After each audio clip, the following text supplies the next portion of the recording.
وَوَصَّيْنَا الْإِنسَانَ بِوَالِدَيْهِ۔ اب ایک مسئلہ اور تھا عملی، جو لوگ ایمان لائے تھے نوجوان تھے، جو ان میں سے نوجوان تھے، اب ان کے لیے مسئلہ یہ ہو گیا کہ والدین کہہ رہے ہیں ہمارے حقوق ہیں تمہارے اوپر، ہم نے تمہیں پالا پوسا ہے، لہذا ہمارا حکم مانو۔ ہم کہتے ہیں کہ محمد سے تم اپنا تعلق توڑ لو، چھوڑو اس کو، دین کو، کیوں اس میں لگے ہوئے ہو؟ آخر تم ہماری اولاد ہو، ہم نے تمہیں پالا۔ خاص طور پہ ماں، حضرت سعد بن ابی وقاص کی والدہ، والد تو فوت ہو چکے تھے لیکن والدہ جو ہے اس نے بڑے ناز و نام میں پالا تھا۔ اب اس کے بعد اس نے جو ہے مرن برت رکھ لیا اس عورت نے، ماں جو تھی حضرت سعد بن ابی وقاص کی، اگر سعد اپنے باپ کے دین میں واپس نہیں آتا تو میں اپنے آپ کو ہلاک کر دوں گی، مر جاؤں گی، نہ کچھ کھاؤں گی نہ پیوں گی۔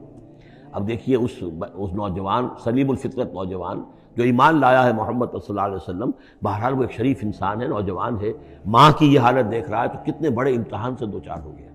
تو مسئلہ پیدا ہوا کہ ان معاملات میں کیا کیا جائے۔ ایک والدین کے جو احسانات ہیں وہ اپنی جگہ ہیں، والدین کا کے ساتھ حسن سلوک خود قرآن مجید میں 4 جگہ میں نوٹ کرا آیا ہوں۔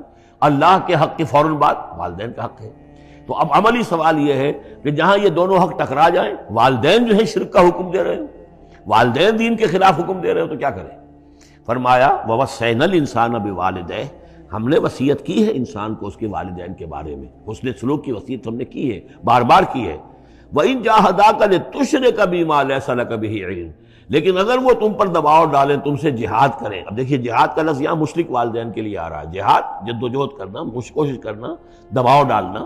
وَإِن جَاهَدَاكَ لِتُشْرِكَ بِمَا لَيْسَ لَكَ بِهِ عِلْمٌ، کہ میرے ساتھ تم شریک کرو اور شرک کرو میرے ساتھ، اور شریک ٹھہراؤ ایسی چیزوں کو جس کے لیے تمہارے پاس کوئی علم نہیں، فَلَا تُطِعْهُمَا، تو ان کا کہنا نہ مانو۔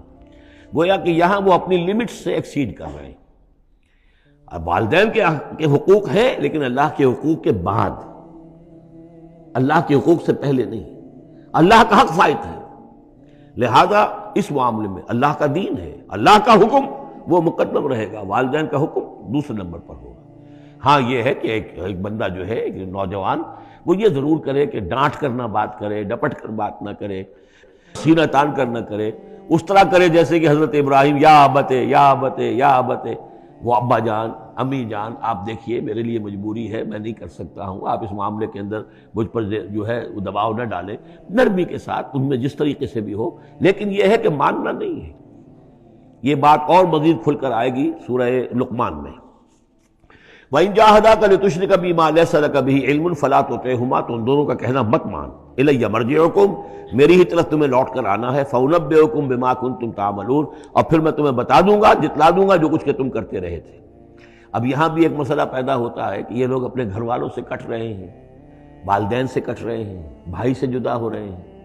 اب یہ عتبہ ابن ربیعہ جو بہت بڑا سردار تھا، ان کے بڑے بیٹے جو ہیں حذیفہ ابن عتبہ، وہ ایمان لے آئے، اور چھوٹا بھائی وہ تھا کہ جو میدان میں گیا، میدان جنگ میں باپ کے ساتھ غزوہ بدر میں، جو پہلے جو 3 جو ہے واصل جہنم ہوئے وہ بھی تھا، ولید بن عتبہ غالباً نام تھا اس کا۔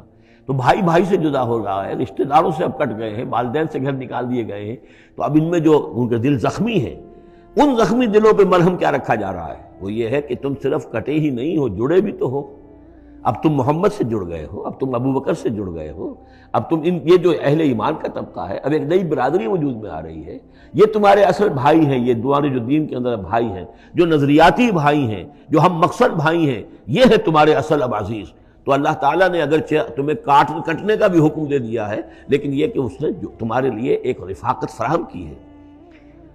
والذین آمنوا وعملوا الصالحات لندخلنہم فی الصالحین، اور یقیناً وہ لوگ جو ایمان لائے اور نیک عمل کرے انہیں داخل کریں گے صالحین میں، اور یہ داخلہ دنیا میں بھی ہو گیا۔ محمد رسول اللہ نے انہیں چھاتی سے لگایا، سینے سے لگایا، اور جیسا کہ 2 دفعہ ہم پڑھ چکے ہیں، حضور کو اللہ تعالیٰ حکم دے رہا ہے کہ آپ ان کے سامنے ذرا اپنے کندھے تواضع، آپ اے محمد آپ تواضع اختیار کیجئے، ان کے سامنے اپنے کندھے جھکائیے۔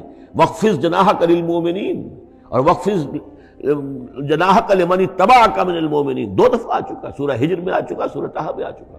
تو گویا کہ یہ اللہ تعالیٰ نے اپنا احسان بتایا، اور پھر آخرت میں اولئک مع الذین انعم اللہ علیہم من النبیین والصدیقین والشہداء والصالحین، ان کی رفاقت حاصل ہوگی۔ اب ایک اور بڑا مسئلہ آ رہا ہے